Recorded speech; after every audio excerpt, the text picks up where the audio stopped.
¿Qué tal? ¿Cómo están ustedes? Vamos a hablar el día de hoy de una enfermedad muy difundida, que es el caso de la atopia canina.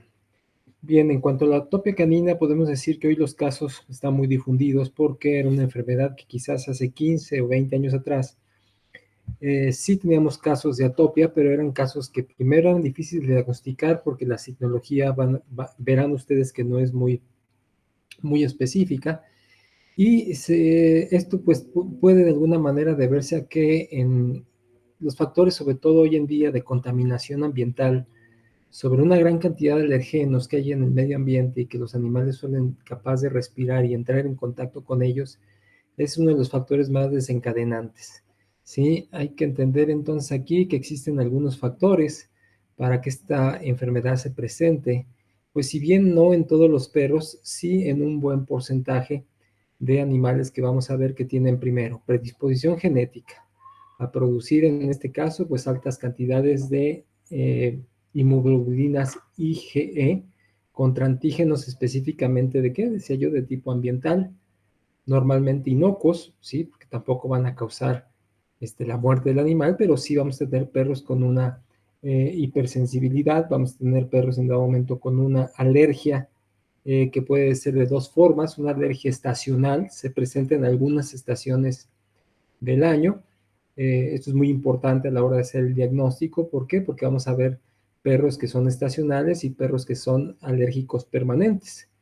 Y si bien se trata de una hipersensibilidad de tipo 1, ¿por qué? Es una reacción inmediata al contacto de los alergenos. ¿Por qué? Porque vamos a ver de alguna forma hipersensibilidades de tipo a lo mejor inmediata, mediata o tardía, como es el caso, por ejemplo, de lo que hablábamos en la dermatitis alérgica por pulgas, ¿sí? Que tiene que ver con este tipo de hipersensibilidades, ¿no? Aquí vamos a ver que esta hipersensibilidad es una hipersensibilidad inmediata, ocurre entonces conforme se comienzan a inhalar los alergenos, y esto, bueno, es importante desde el punto de vista, de alguna manera, pues digámoslo así, diagnóstico. El prurito, pues es el signo principal de la dermatitis atópica. El animal se rasca, no hace una vida normal. ¿Por qué? Inhala el alergeno, entra en contacto con el alergeno, eso entonces desencadena una serie de procedimientos metabólicos en sus células y comienza entonces el animal a rascarse. Es muy importante aquí que establezcamos las diferencias entre rascarse, como lo están viendo aquí en la fotografía, ¿sí? Y hablábamos del proceso en el aumento pruriginoso. ¿Por qué? Cuando decimos al cliente que si su perro únicamente se rasca, a lo mejor él nos puede decir, no, doctor, no se rasca, porque en realidad a lo mejor él no lo ha visto rascarse, pero al animal, a lo mejor el animal se lame constantemente, y dijimos que esto también es una manifestación de prurito, el lamido excesivo. Por lo tanto, es importante que nosotros establezcamos muy bien las diferencias entre lo que es rascarse y lo que es en dado momento lamerse, es decir, para que el cliente entonces nos pueda dar información y entienda que esta es también una parte importante del proceso pruriginoso. Históricamente se creía que la dermatitis por atopia era una dermatitis únicamente por inhalación de alergenos. El perro inhalaba alergenos y entonces el perro comenzaba a tener estornudos, comenzaba a tener comezón. Muchos estornudos son los que llamamos estornudos invertidos, sobre todo en épocas del año donde el clima es muy seco, como ya comienza a ser el clima de hoy en otoño y en invierno, ¿sí? Entonces el animal muchas veces cuando sale de la casa habitación, son animales que normalmente viven dentro de la casa, que no están fuera de ella, y cuando salen muy temprano o muy en la noche, digamos que están ahora las llamadas inversiones térmicas y que sabemos que los contaminantes están pues muy abajo, el animal los inhala y entonces comienza a estornudar invertidamente, como si trajera el atorado. De hecho, ese es uno de los motivos de consulta. El perro se presenta porque el cliente cree que el perro tiene asma. Y el asma no es un problema específico en los perros, es decir, si fuera un gato, con todo gusto le compro, ¿sí? El motivo de consulta, los gatos sí son asmáticos, igual como es en las personas. Decía que este problema también se presenta en gatos, como se presenta también en el momento en los humanos. Sin embargo, los perros tienen esta tendencia a realizar esta especie como de estornudo invertido, y a veces el cliente cree que el paciente, la mascota tiene algo que se le atoró, tiene algún tipo de inflamación probablemente en la tráquea, sus amígdalas, lo relacionan muchas veces con un problema respiratorio. En ocasiones sí traen rinitis, obviamente como lo están viendo aquí, hay cambio de coloración en el pelaje, en la piel, cuando empieza a haber mucha irritación. La parte del filtro nasal en los perros pues es una parte, digamos, muy, muy sensitiva. Tienen muchísimas millones de células olfatorias y esto hace que puedan ser capaces de inhalar, pues no solo cosas a kilómetros, sino partículas, digamos, muy pequeñas que a veces los humanos a lo mejor somos incapaces de poder determinar. Por lo tanto, entonces, bueno, se pensaba que es solamente un problema de inhalación, pero no, hoy se sabe que también es un problema de contacto, ¿sí? Es un problema que también de alguna manera puede estar vinculado a otros factores. Es decir, esta enfermedad de la piel es de curso crónico, una predisposición de tipo genético, eso también vamos a tenerlo que analizar en nuestra historia clínica, porque vamos a ver perros que son genéticamente y potencialmente, de acuerdo a esa genética, predisponentes a la atopia, ¿sí? Se caracteriza, digamos, principalmente, decíamos, por un proceso inflamatorio de la piel y de tipo pruginoso. Se asocia entonces, decíamos, a la producción de anticuerpos IgE, principalmente contra alergenos ambientales. Estos grupos de trabajo internacionales, como es el caso de este grupo internacional sobre dermatitis atópica canina, ha publicado ya muchísimos artículos en relación a la atopia. Es decir, esto ha venido cambiando, como se los fui yo platicando. ¿Por qué? Porque pues, hace 15 años no veíamos muchos perros con esas características, por lo que comentaba yo.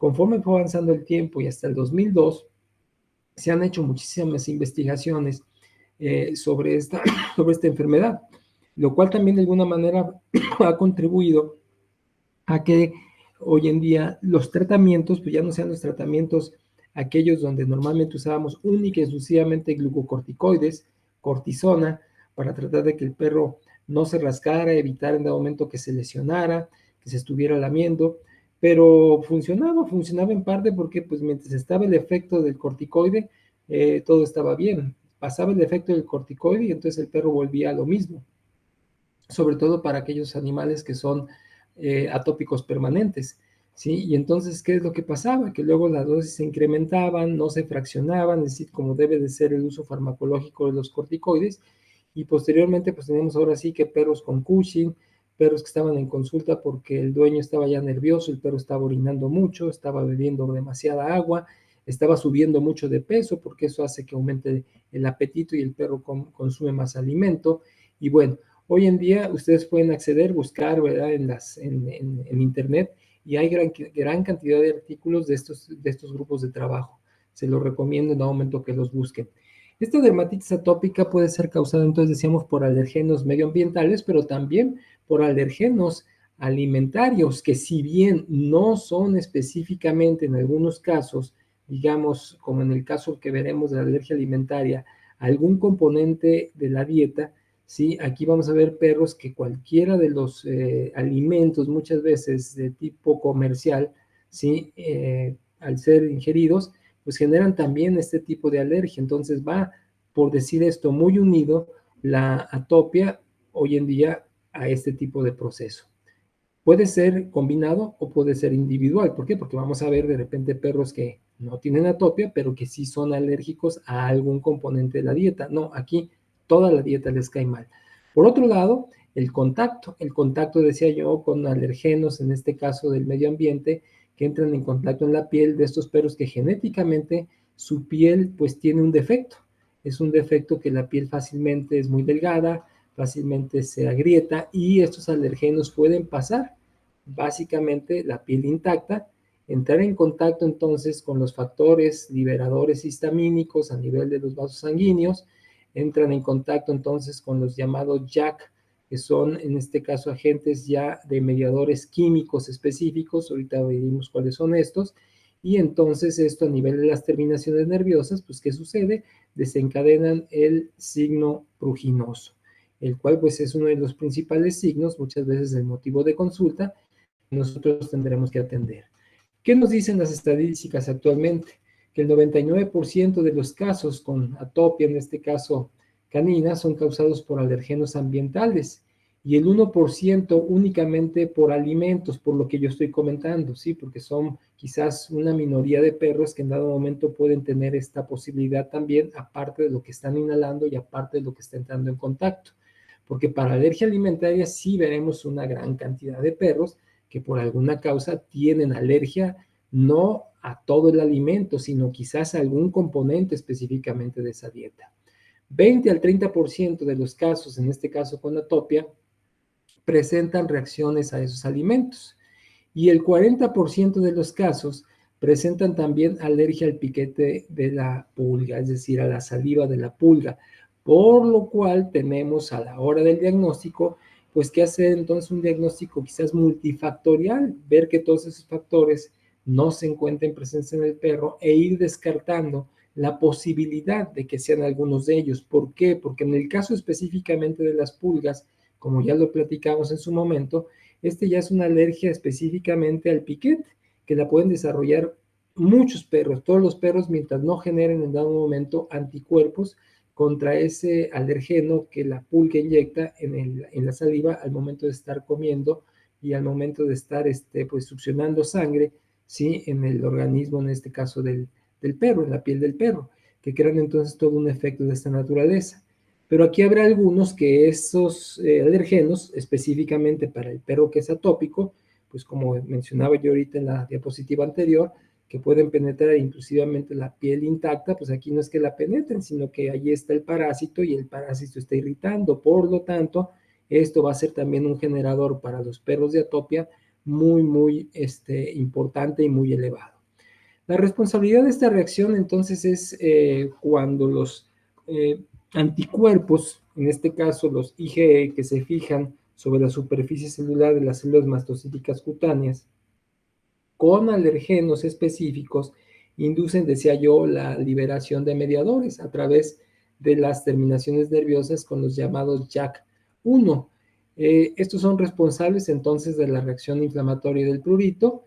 Entre ellos tenemos mediadores, entre los más comunes o más habituales son las enzimas proteolíticas, la histamina, los leucotrienos, ¿sí? La edad de aparición entonces fluctúa entre 1 y 3 años de edad, es decir, el 75% de los casos que vemos de perros afectados están dentro de esta edad.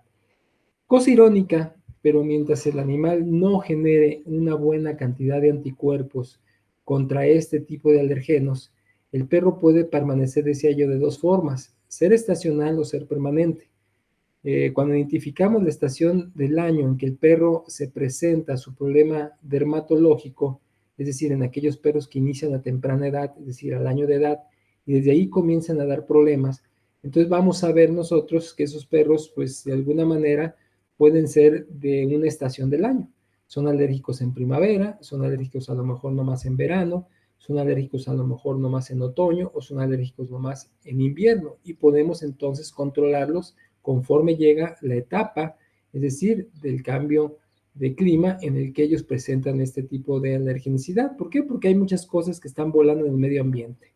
El polen de plantas, los ácaros en dado momento de la cama, los ácaros del polvo, no sé, etcétera, etcétera, así como decíamos, algunos componentes en este caso de la dieta específicamente, o la dieta como tal, o inclusive los ectoparásitos. Aquellos perros que a lo mejor son de manera permanente, pues son los que nos cuestan más trabajo. ¿Por qué? Porque ahí tenemos que buscar y van a ver en el diagnóstico cómo lo haremos, a qué puede ser alérgico en dado momento este animal. Y decía yo que irónicamente llega después de los 3 años, son perros a lo mejor ya de 4 o 5 años, y el problema se va controlando por sí solo. ¿Por qué? Porque llega un momento en que el sistema inmune ha estado tan expuesto y es a la vez ya un poco más maduro, que pues ya de alguna manera suele controlar estos procesos en un momento de alergia. Quizás no se presente ya con la misma gravedad que se presentaba al inicio, el rascado, el amido, sí, de manera exagerada. Sí, se presentará de forma aislada, pero el animal estará más controlado. ¿Por qué? Porque su sistema inmune así lo lleva a cabo. Mientras no llegue ese momento, pues vamos a tener que batallar con este tipo de pacientes en esas situaciones. De acuerdo a lo que decían las investigaciones que se han hecho, hoy se sabe que la activación de los linfocitos T juega un papel importante. ¿Por qué? Porque esto genera producción de citocinas puritogénicas, así como citocinas proinflamatorias. Estas citocinas proinflamatorias y estas citocinas puricogénicas son las que ya específicamente entran en contacto con los mediadores químicos a nivel de las terminaciones nerviosas, en este caso de los vasos sanguíneos, así como del proceso en un momento de comunicación, es decir, lo que acto de una neurona con otro, y ahí entonces se crea un cortocircuito, una especie, digámoslo así, de cortocircuito, donde se desarrolla el proceso pruginoso. Hoy todos los tratamientos multimodales de tipo prurigénico van dirigidos a eso, a evitar que exista entonces ese cortocircuito entre los mediadores y los JAK, ¿sí? Para evitar en dado momento el proceso pruginoso. Pero bueno, lo comentaremos ahorita más adelante.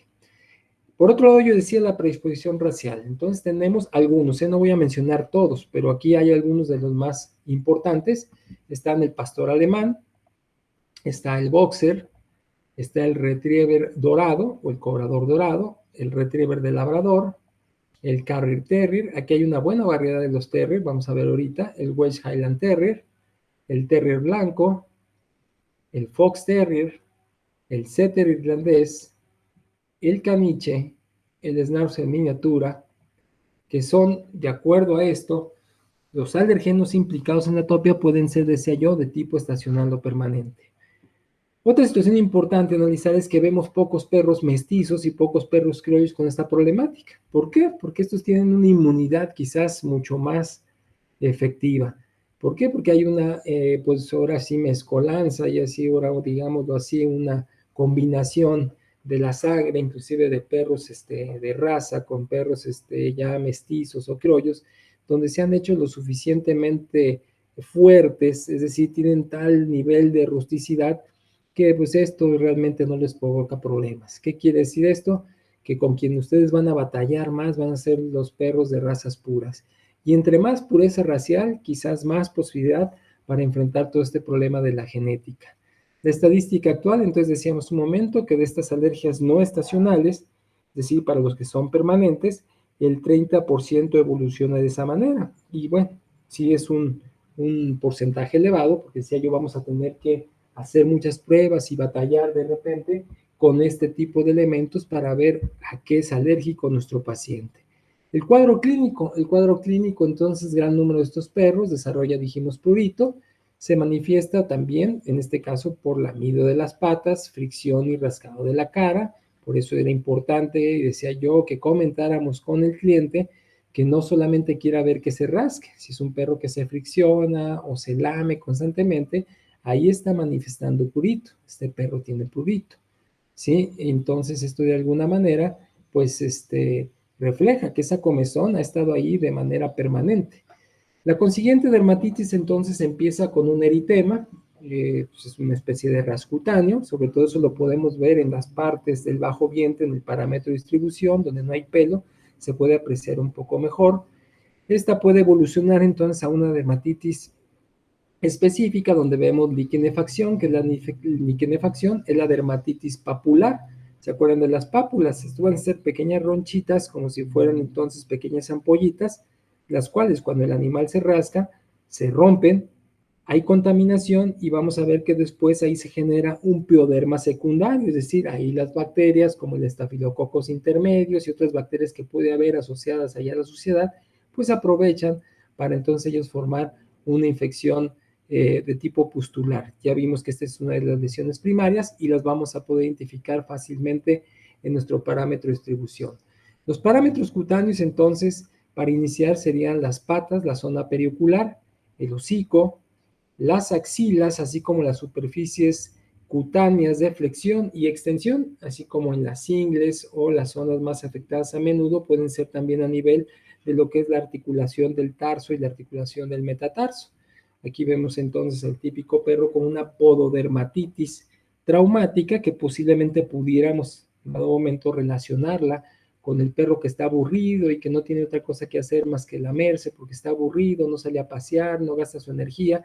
Eso es importante también que lo identifiquemos porque tenemos casos de esa naturaleza, pero en este caso a lo mejor no hay, perdón, en su ahí en su historia clínica, es un perro que sí tiene actividad, que no está encerrado a lo mejor nomás en una área, sino que se puede mover en varias áreas, es decir, que no pasa bajo ese proceso. Por lo tanto, perdón, por lo tanto, es importante que descartemos esto. ¿Por qué? Porque vemos muchos problemas de esa naturaleza, problemas traumáticas, es decir, el síndrome del perro aburrido. No, aquí seguramente es un perro que tiene estas características, como las estoy mencionando.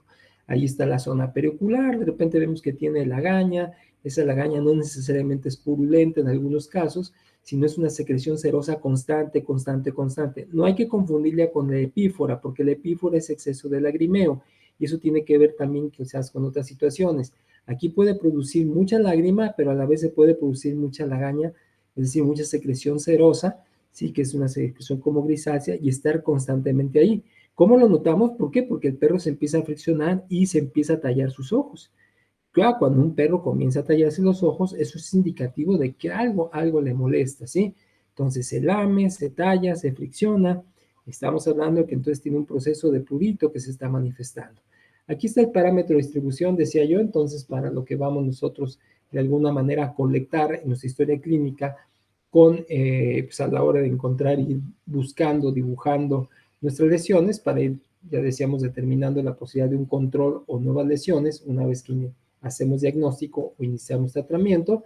Aquí estamos viendo entonces la parte de las almohadillas donde están las membranas interdigitales. Dijimos estas zonas de amplia contaminación. ¿Por qué? Porque pues, ahí sí existen glándulas sudoríparas y entonces pues ahí hay mucho más acúmulo de bacterias.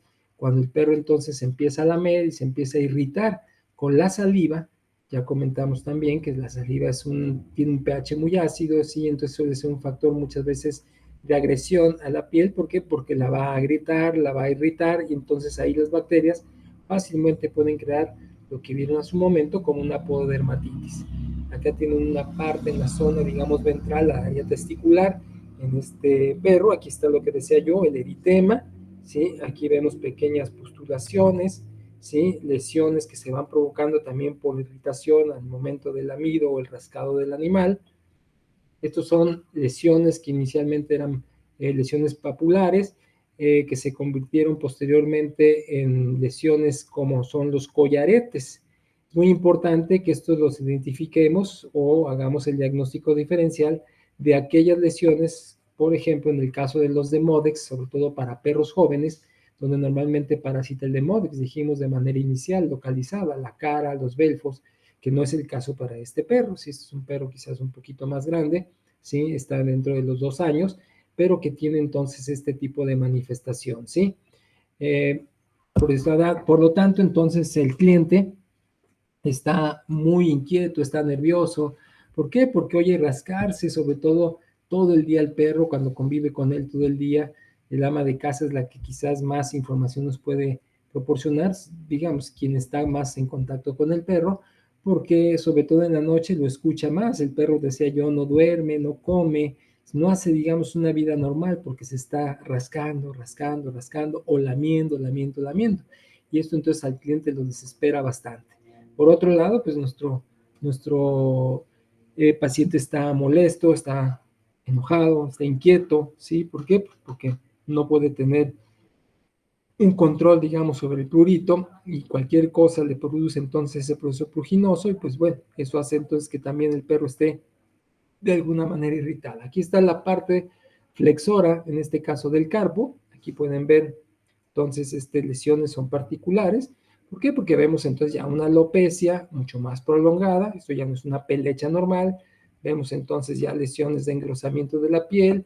Vemos pequeñas lesiones donde se va abrasiendo la piel, se van haciendo abrasiones, ¿sí? Entonces decíamos, esto puede ser un factor de contaminación secundario. Aquí tenemos otro sobre la cara, vuelvo a repetir, aquí hay que descartar sobre todo a las pulgas que les gusta mucho venir a beber agua al párpado, o bien les gusta parasitar también a los Demodex, a los Sarcoptes sobre esta zona. Pues eso lo vamos a hacer en un diferencial cuando nuestros raspados cutáneos den negativos o la presencia de pulgas de negativos. Aquí está lo que les decía, el eritema, ¿sí? El eritema superficial que se presenta sobre todo en la zona ventral de algunos perros, lo cual veíamos ahorita en nuestro parámetro de distribución. Es decir, vamos a ir apreciando estas lesiones. Estas otras sobre el pabellón auricular generan normalmente otitis y a veces otitis van acompañadas también de malacesia pachydermitis. ¿Te acuerdan que la platicamos en el caso de las levaduras junto con los microsporum? Bueno, estas otitis muchas veces no son de tipo bacteriano. ¿Por qué? Porque las que son de tipo bacteriano suelen ser unilaterales, es decir, una u otra oreja. Cuando las otitis son bilaterales, es decir, son en ambas orejas, jueguen lo que eso tiene que ver con una dermatitis, en este caso alérgica. Aquí hay un proceso alérgico, como el que estamos platicando, y entonces normalmente se presenta en ambos pabellones auriculares, ¿sí? A diferencia de las que acabo de comentar, con procesos de tipo infeccioso. Otros signos que ustedes van a apreciar con el caso de la atopia, pues son, decía yo, los estornudos invertidos, que muchas veces decía es el motivo de consulta. ¿Por qué? Porque el cliente cree que trae algo atorado o bien que este perro tiene asma. Lagrimeo debido a conjuntivitis alérgica, que vuelvo a repetir, no hay que confundirlo en ningún momento con una epífora, porque una epífora generalmente la tienen muchas razas que tienden a producir mucha lágrima. Pero aquí no, aquí el lagrimeo se produce junto, dijimos, con la secreción serosa de tipo ocular, porque hay irritación. ¿Cómo nos damos cuenta? Porque decía yo que el perro se empieza a tallar sus ojos con sus manos, si se empieza a friccionar la cara contra los muebles, contra la pared. Otitis externa que acabamos de ver en este caso, con cambio obviamente de coloración, ya sea producido por la tinción de la saliva, sobre todo en las zonas donde el perro se alcanza a lamer fácilmente y constantemente. Bien, 20% de los perros van a generar un problema que se llama hiperhidrosis. La hiperhidrosis es la sudoración excesiva, como les mostraba hace un momento en las almohadillas, en las membranas interdigitales. Vamos a ver que esos perros tienen las manitas y las patitas como si se las hubieran mojado, pero no, lo que tienes es exceso de transpiración y esto está ocurriendo como un mecanismo de defensa para aquellos irritantes que están entrando en contacto constantemente con la piel del animal. El mismo sudor tiende en dado momento de alguna manera a tratar de eliminar esas sustancias que decíamos, no hay necesidad de que la piel esté abrasiva, puede penetrar inclusive de manera intacta. Entonces esto es lo que nos está de alguna manera demostrando este tipo de manifestación. Decía que el asma es una complicación entonces rara en esta enfermedad. Deben de presentar también el diagnóstico como mínimo 3 de las siguientes características importantes, es decir, un perro con prurito constante, afección de la cara y de los dedos, como vimos en las partes flexoras de este tipo de estructuras, la llamada liquinefacción en la superficie flexora del tarso o superficie extensora del carpo, como lo vimos ahorita en la fotografía, dermatitis crónica, le llamamos, o crónica recidivante, es decir, se controló a lo mejor con un tratamiento inespecífico porque todavía no sabíamos qué es lo que estábamos enfrentando y dimos un tratamiento a lo mejor antipruginoso, que es casi siempre lo que tratamos de hacer en un inicio, pero conforme, decía yo, va pasando el efecto o se elimina el efecto del tratamiento, esto pasa mucho con los glucocorticoides, pues recidivan. Y a veces cuando recidivan de una manera más agresiva. ¿Por qué? Porque aparte luego hay un efecto de rebote.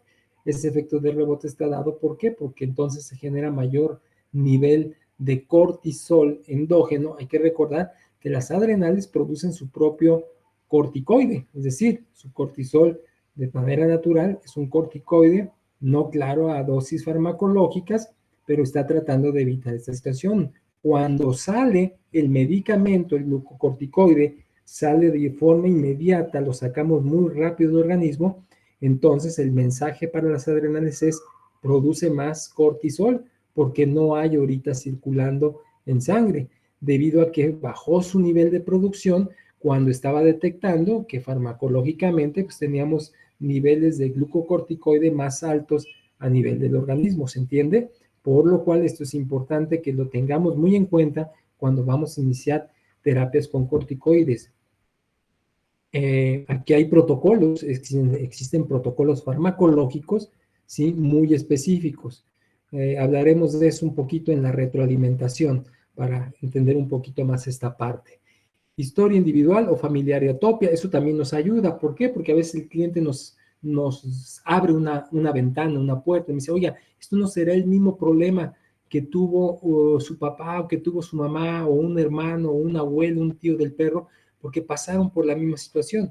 Y esto, como dijimos, puede ser en un momento también genéticamente heredable. Es muy probable que este perro sea un candidato, sí, a que le hayan heredado el proceso. El otro es, pues, decíamos, la predisposición racial, la cual ahorita mencionamos algunas de ellas. Existen todavía más razas que hay que investigar. También deben de presentar como mínimo 3 de las características secundarias siguientes.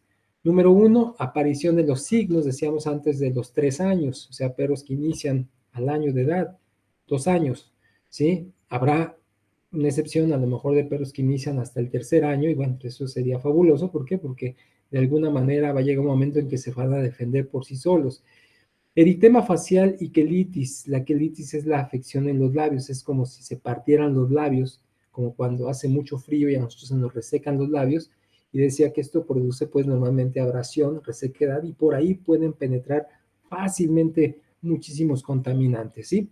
Conjuntivitis folicular bilateral, ok, ya cuando vemos una cofoliculitis, en este caso de tipo bilateral, en este caso en esta conjuntivitis, vamos a ver que sí, aquí ya encontramos muchas veces también asociación de bacterias. ¿Por qué? Porque vamos a ver que ahora la descarga ocular pues cambia de serosa a purulenta.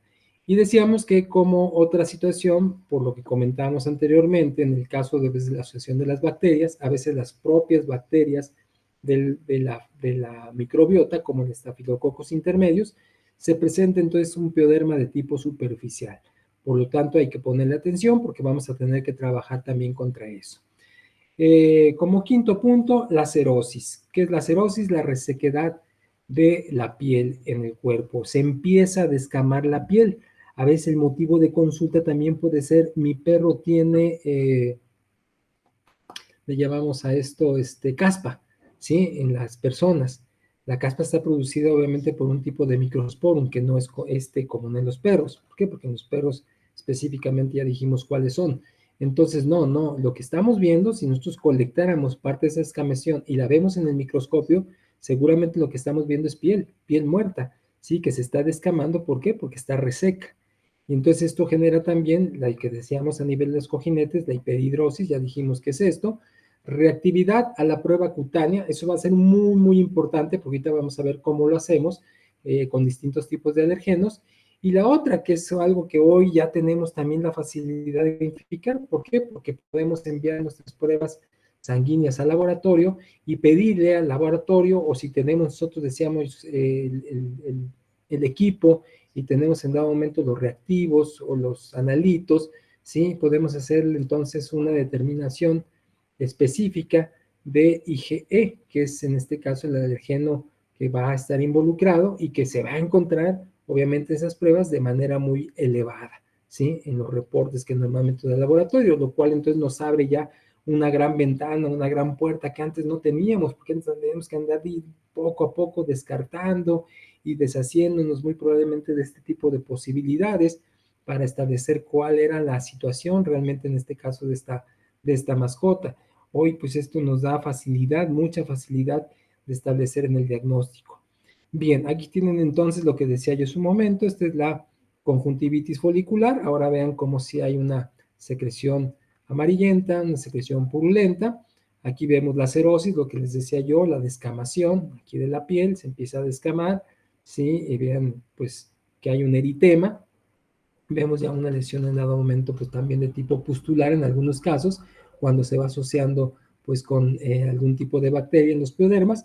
Aquí tienen el cambio de coloración en la piel. ¿Por qué? Por el aje de aquí este es el color original de él, es un color rojo. ¿Por qué? Porque platicamos de eso, como ahí de una forma muy rápida el periodo patagénico, la etapa de descanso, pues no solamente en el pelo, ¿verdad? Sino también en la producción, sobre todo de queratina y de melanina. Y acá abajo tenemos entonces un pioderma secundario, la colonización de bacterias sobre, en este caso, pues la piel de estos perros, ¿sí? Bien, las pruebas intradérmicas, que les llamamos in vitro, nos van a servir para detectar la presencia de, en este caso, alergenos IgE. Vamos a utilizar para eso la llamada hiposensibilización. Ahí podemos nosotros entonces con estas sustancias ir colocándola en la piel de los perros, y entonces existen un montón de sustancias que traen estos kits, son los mismos que utilizan los dermatólogos en medicina humana, ¿sí? Para establecer a qué puede ser alérgico en dado momento su paciente.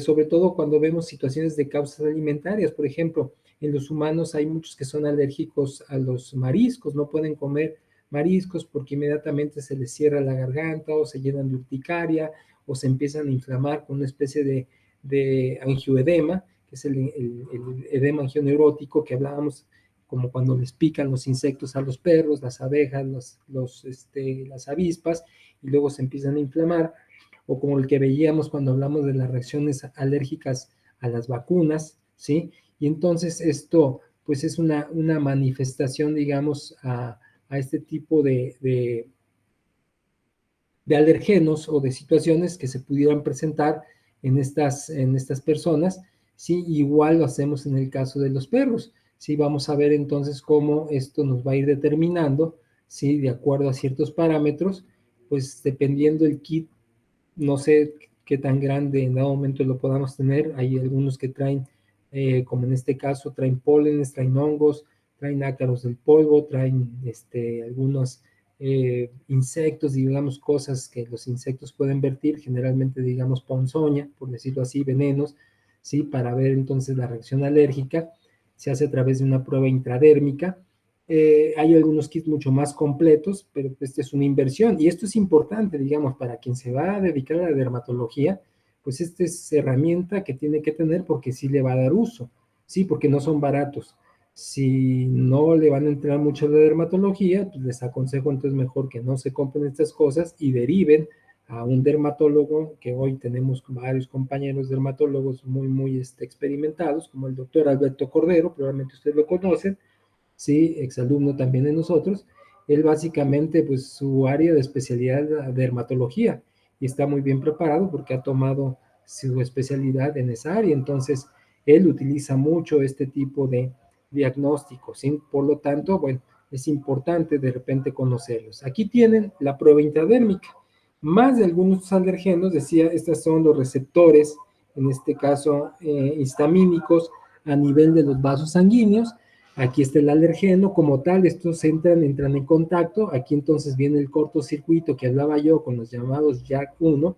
Por ahí ya pusimos un video en el Classroom, espero lo hayan visto, que tiene que ver con la fisiología, la fisiopatología del prurito. Está muy interesante porque ahí se explica específicamente paso por paso todo este proceso, que no solamente ocurre en atopia, puede ocurrir en el caso de dermatitis por pulgas, puede ocurrir en el proceso, obviamente dijimos, de alergia alimentaria, es decir, donde exista un alergeno que en este caso esté desencadenando pues el proceso pruriginoso. Aquí entonces viene el rompimiento, obviamente, de los vasos sanguíneos, con la liberación, entonces, decíamos, de esos mediadores químicos, enzimas, leucotrienos, etcétera, etcétera. Lo que se está haciendo aquí intradérmicamente es un tapete, le llamamos un tapete dermatológico. Vamos a ir colocando entonces diferentes tipos de sustancias de esos kits, ¿sí? Y vamos a ver entonces la reacción intradérmica alérgica que puede presentarse en el perro, y ahí vamos a saber, cómo se hace diseño en la gente, a qué es alérgico en dado momento el individuo, a qué es alérgico el animal. Aquí está entonces nuestra prueba. Se fijan, se van formando entonces pues pequeñas nodulaciones inflamatorias, ¿sí? Conforme el eritema es mucho más abundante, es decir, como este, que es muy rojo, y luego pues vamos a medir también el tamaño, es de gran tamaño, pues es una sustancia realmente muy alérgica en algún momento para el animal. Este perro obviamente es atópico a muchos tipos de sustancias, por lo tanto, pues es un candidato, dije, que normalmente debe ser manejado con una terapia multimodal. Aquí entonces colocamos nuestro tapete, ¿sí? Es decir, aquí hay que ponernos de acuerdo con el cliente. ¿Por qué? Porque vamos a tener que depilar una buena área. No a veces a todos los clientes les vaya a gustar que les entreguen su perro, ¿sí? Todo rasurado, ¿no? Esto primero se pacta con el cliente, oiga, le tengo que hacer un tapete dermatológico, hay que depilarle toda un área para poder hacer esto. No es que lo estén bromeando, estén jugando con él, tratando de hacer aquí una especie como de dominó, no. Aquí estamos entonces inoculando, se inocula, ¿sí? En este caso, pues la sustancia, se mide el tiempo y después con este aparatito sofisticado, que es un ronchómetro, ustedes lo pueden adquirir en cualquier claparería, entonces pues miden, ¿verdad? Miden el crecimiento, ¿sí? Del proceso inflamatorio, ¿sí? Entonces eso pues ya nos da una característica muy específica. Bien, el tratamiento. Hoy el tratamiento, hablamos de un tratamiento multimodal contra la dermatitis atópica. ¿Qué es lo que vamos a hacer? Pues vamos a hacer varias cosas. Lo primero que tenemos que tener en cuenta es que hay que establecer casi siempre de inicio una terapia antipruritítica sistémica. Lo que trato de evitar es que el paciente se siga rascando para que el cliente y el perro descansen mientras vamos haciendo la investigación. Claro que no nos vamos a casar únicamente con algún fármaco. Yo puedo utilizar a lo mejor de inicio corticoides, ¿sí? Puedo utilizar en dado momento el Oclazivir, ¿sí? Puedo utilizar el Lokivet-Mat, es decir, estas son terapias antipruginosas de medicamentos, fármacos veterinarios muy específicos. Ahorita vamos a ir platicando de ellos. Hay que detectar si es posible el alergeno. Si podemos evitar el alergeno, es decir, ya identificamos que a lo mejor el alergeno está en su cobija del perro, está en su cama, por el tipo también de madera, pues el mismo está hecho, puede ser también de la alergia. A lo mejor el polen que hay en el perro sale del jardín, entra en contacto con el polen, respira algunas plantas, a lo mejor tienen un árbol de eucaliptos, son cosas que estoy diciendo porque es lo que vamos encontrando, sí, son muchos alergenos. A lo mejor el mismo polvo, si a lo mejor hay tierra y no hay pasto, a veces el mismo pasto, es decir, que puede haber ahí, o combinaciones de algún tipo de hierbas silvestres, cosas que no son sencillas, pero que hay que ir descartando en nuestra historia clínica a través de la observación, donde el cliente nos ayuda mucho con esto. ¿Por qué? Porque el cliente ya dijimos que es el que está en contacto con él, vive con él y nos puede dar más información.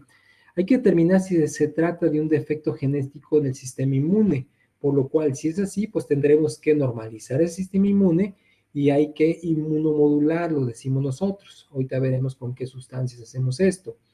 El prurito, obviamente tenemos que controlar de entrada el prurito, ¿sí? Y lo tenemos que hacer entonces, como veían hace un momento de diapositiva, con antipruginosos. Ese tratamiento entonces multimodal me habla de que tengo que utilizar primero la hiposensibilización y posteriormente también a eso voy a tener que utilizar ahora la hiposensibilización como una forma de tratamiento, una vez que ya pudimos localizar e identificar el tipo de antígeno, terapia antipurítica sistémica, baños frecuentes.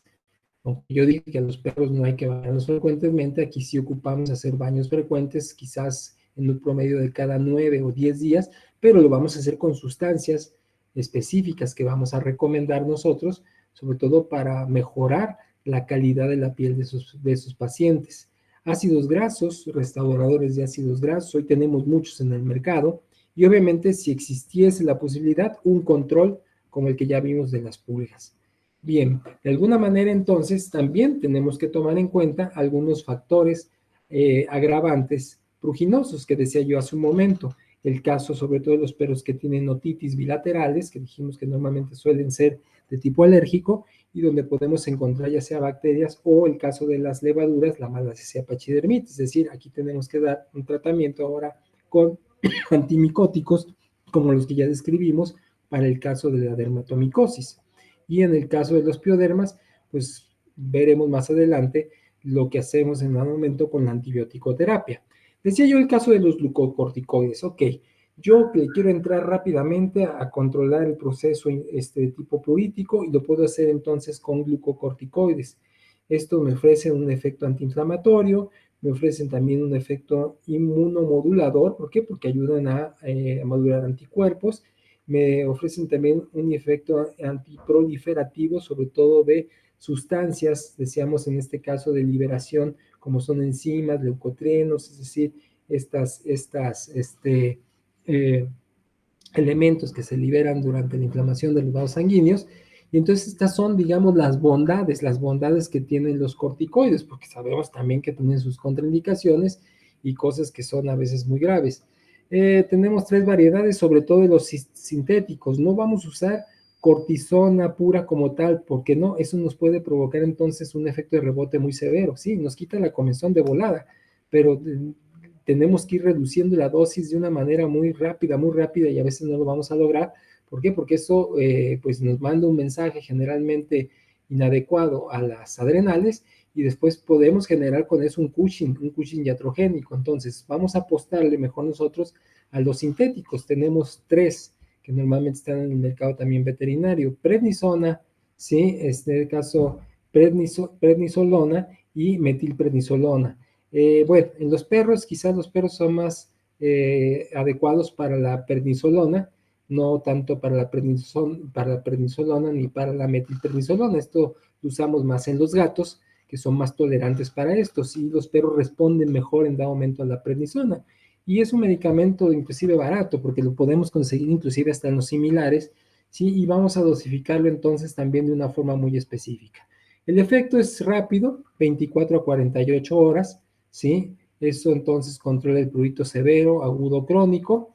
La terapia, como acabo de decir, es a corto plazo o largo plazo. Lo platicaremos en la retroalimentación, cómo hacemos una terapia a largo plazo. Lo puedo hacer, nomás tengo que tener mucho control de cómo vamos a ir fraccionando y minimizando las dosis en el organismo. La respuesta pues es muy efectiva, es de un 90%, ¿sí? Pero sí tiene efectos colaterales. Cuidado, porque esos efectos colaterales pues, son los que nos pueden causar después iatrogenias. Por otro lado, la hiposensibilización. Hoy lo que hacemos es que, pues una vez identificado el agente, ya hay laboratorios, ya hay lugares donde se dedican a hacer entonces las llamadas vacunas, las vacunas antiatópicas, ¿sí? Donde pues lo que estamos inoculando con esa vacuna son los alergenos, de alguna manera manejados, es decir, diluidos, ¿sí? Esto se hace con agua bidestilada, se aplican de manera subcutánea, no tanto intradérmica, porque a veces el cliente no sabe lo que es intradérmico y lo que es subcutáneo. Tenemos que enseñar a inyectar a los clientes a sus perros, porque lo hablaré en la retroalimentación, cómo lo vamos haciendo. Y entonces esto pues nos ayuda bastante. ¿Por qué? Porque una vez que identificamos el alergeno, pues yo ya lo puedo mantener controlado al perro. Es decir, aunque el alergeno esté ahí, porque pues no lo puedo sacar del jardín, no puedo tirar el árbol de eucalipto, no le puedo quitar el pasto a mi jardín, es decir, tiene que convivir con todo eso. Bueno, pues yo puedo llevar al perro a esta terapia durante los 3 años siguientes, que decía yo, se puede estar presentando el problema, ¿sí? La duración entonces, en este caso de cada vial, es de aproximadamente de 3 a 4 meses. Veremos más después cómo lo manejaremos. En esa retroalimentación se los platico. Otra acción son las ciclosporinas. Las ciclosporinas pues tienen entonces también algunas características. Son inhibidores, en este caso, de la calcineurina. La calcineurina pues es el elemento que se segreta realmente para la inhibición de linfocitos T y las interleucinas 2. Entonces, estas ciclosporinas son inmunomoduladoras. Lo que van a hacer es como el flagistrin, ¿se acuerdan que platicamos en parvovirus de él, que es una sustancia que inmunomodula los inmunoglobulinas y algunas de las interleucinas? Bueno, aquí específicamente a quien va a inmunomodular son a linfocitos T e interleucina 2, que son las que más están de alguna manera comprometidas y que están relacionadas con el proceso de la atopia. El efecto es de 4 a 6 semanas. Se utilizan para prurito moderado o severo. Es una terapia a largo plazo, una buena respuesta, aproximadamente el 80%, pero hay algunas consideraciones que tenemos que tomar aquí. Primero, son muy caras, porque existen de uso humano, son carísimas. Y las de uso veterinarias, pues tampoco no son baratas, son un poco más económicas, pero sí hay que invertir un dinero. Y a veces el cliente no está muy dispuesto, imagínense, durante 3 años a estar gastando estas cantidades de dinero. Sin embargo, bueno, es una opción que yo debo de tener y el cliente escogerá la que más le acomode. En este caso sí tengo que hacer cada 6 meses perfiles hematológicos. ¿Por qué? Porque sí me pueden provocar cambios hematológicos, sobre todo a nivel de linfocitos, muy importantes. Y yo tengo que estar haciendo entonces ajustes, sobre todo en la terapia, en la medición, ¿sí? En cuanto vamos dosificando. Y tienen también, en algunos casos se reportan, sobre todo en algunos perros, efectos adversos como son el caso de la del vómito, de la diarrea y la hiperplasia gingival. Se va formando una hiperplasia a nivel de la gingiva, es decir, en la encía.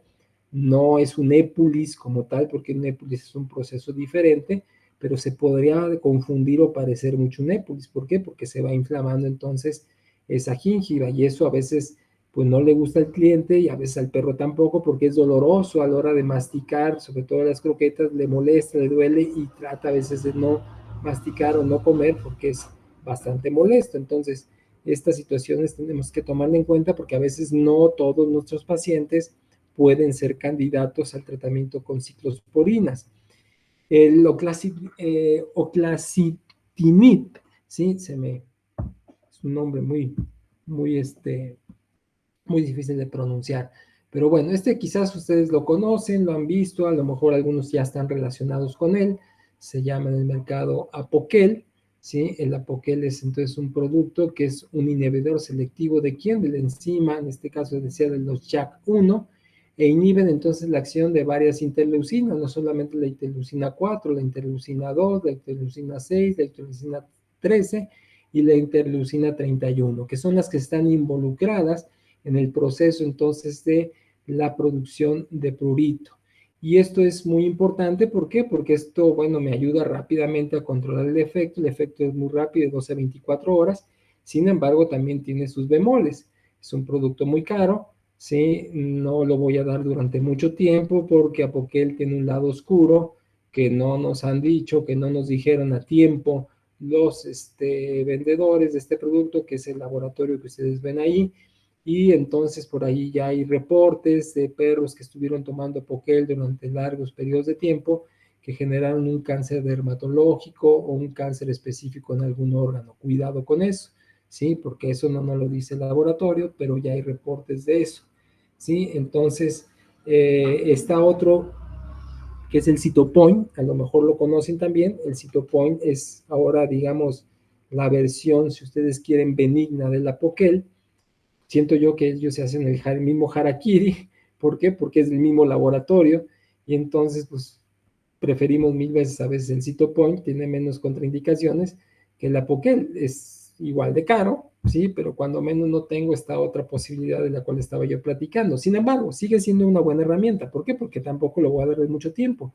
Es un perro que está desesperado y que está desesperado porque se rasca demasiado, le doy 12 o 24 horas a Poquel, manejo la dosis únicamente mínima o una dosis de mantenimiento y lo voy a dar por un periodo de tiempo muy corto, ¿sí? Por lo tanto, vamos también a contribuir nosotros, decíamos, con ácidos grasos insaturados, como son los omega 6 y los omega 3. Eso nos ayuda también a disminuir mucho el prurito de origen alérgico, nos ayudan a mejorar la calidad de la piel, que la piel no esté tan abrasiva, que la piel no esté tan delgada, que no esté tan lesionada. Champús, lociones con los que vamos a bañar entonces nuestros pacientes, decía yo, con un promedio de baños de 9 a 10 días. Le vamos a dar entonces un baño con alermín. El alermín es un producto que hace Virbac, es muy bueno, ¿sí? Ya hay otros laboratorios que están sacando este producto, ¿sí? Y está hecho a base de ácidos grasos esenciales y también contiene vitamina F. La vitamina F es la vitamina antiinflamatoria y también tiene vitamina E, que es la vitamina antioxidante, entonces nos ayuda mucho a que los melanocitos, los queratinocitos, no se estén solamente inflamando, sino que se estén oxidando rápidamente, ¿sí? Bigluconato de cloraxidina. Esto lo vamos a manejar para no manejar a lo mejor antibióticos de muy amplio espectro en aquellos perros que tengan algún tipo de piodermatitis o que tengan también contaminación en el oído por bacterias a manera de limpieza, ¿sí? Sin necesidad de dar a lo mejor, no sé, penicilina o ampicilina o ácido clavulánico. ¿Para qué? Lo puedo controlar porque ya sé que son bacterias, inclusive como el estafilococos intermedios, de la propia microbiota de la piel.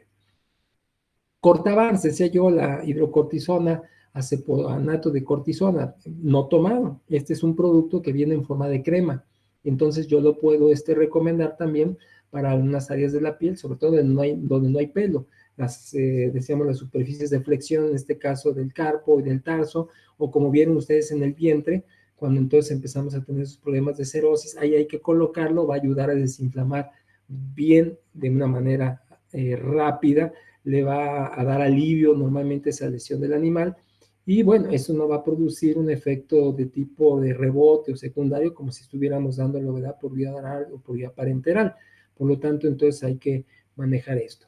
Y en el caso de Opaquel, sí, decía yo, vamos a utilizar 0.4 a 0.6 miligramos por kilogramo de peso cada 12 horas durante 14 días. Si no quiero hacerlo así, porque pues a lo mejor el producto es caro, no lo voy a dar más que ese tiempo, lo voy a dejar descansar aproximadamente 6 meses, voy a internar con otra terapia, seguramente ya para ese tiempo yo ya pude encontrar a qué es alérgico el animal y entonces empezar a hacer su hiposensibilización. Si no quiero hacer esto, entonces puedo entrarle con Cytopoint, ¿sí? El Cytopoint me puede dar el mismo efecto, digamos, que Apoquel, pero sin esa contraindicación que estaba yo comentando, ¿sí? Hoy en día, y esto es lo último para terminar, pues tenemos esta gran posibilidad, ¿sí? Podemos manejar también una dieta específica, que es el caso de la dieta DD, que es la que ustedes conocen o han visto a lo mejor en algunos alimentos, este específicamente es el de Hills, el DER Defense, para condiciones cutáneas que no están relacionadas en nada momento con el alimento, es decir, que no son dermatitis alimentarias, sino dermatitis atópicas, dermatitis por alergia a las pulgas, dermatitis de contacto, dermatomicosis no específicas, alergias ambientales como las que estoy comentando, infecciones secundarias para ayudar a sanar entonces las heridas.